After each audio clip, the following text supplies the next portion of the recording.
South কোরিয়ার মেয়েদেরকে বিয়ে করলে কি পাসপোর্ট পাওয়া যায়? আমার আপনার সকলের কিন্তু কোয়েশ্চেন থাকে, চলেন আজকে তা জানবো। নাজমুল ভাই, কি অবস্থা? মাইক্রোফোনটা হাতে নেন। দীর্ঘ জি 2 বছর যাবত উনি আমাদের সাথে আছে সাউথ কোরিয়াতে। ভাই বলেন জি ভাই, আলহামদুলিল্লাহ ভালো একটু আছি। জোরে আপনি? মাইকটা কাছে নিয়ে। আলহামদুলিল্লাহ ভালো আছি। আপনি কি জানতে চাচ্ছেন সেটা বললে। সেটা হলো যে সাউথ কোরিয়ার মেয়েদেরকে বিয়ে করলে কি পাসপোর্ট দেয় নাকি, এবং থাকা হ্যাঁ যায় কেন? হ্যাঁ, সাউথ কোরিয়ার মেয়ে বিয়ে করলে অবশ্যই পাসপোর্ট দেয়, কিন্তু আগে শুধু বিয়ে করলেই পাসপোর্ট দিত। এখন যতটুক জানি, আমরা তো আসলে ওইভাবে পুরোপুরি জানি না, কিন্তু এখন যতটুক শুনছি বড় ভাইদের কাছ থেকে, এখন বিয়ে করার পরে আপনার বাচ্চা হওয়া লাগবে।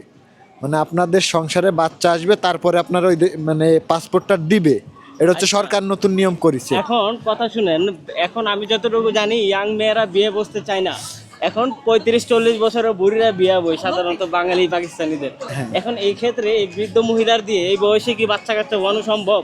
এটা তো ভাই সায়েন্সের একটা বিষয়, এটা ডাক্তাররাই ভালো জানে, আমরা তো ওই ব্যাপারে আমার অভিজ্ঞতা নেই। কিন্তু বাংলাদেশে বা একটা মহিলার তো একটা নির্দিষ্ট বয়স থাকে, তারপরে যে আর বাচ্চা কাচ্চা হয় না, এটা তো সবাই জানে।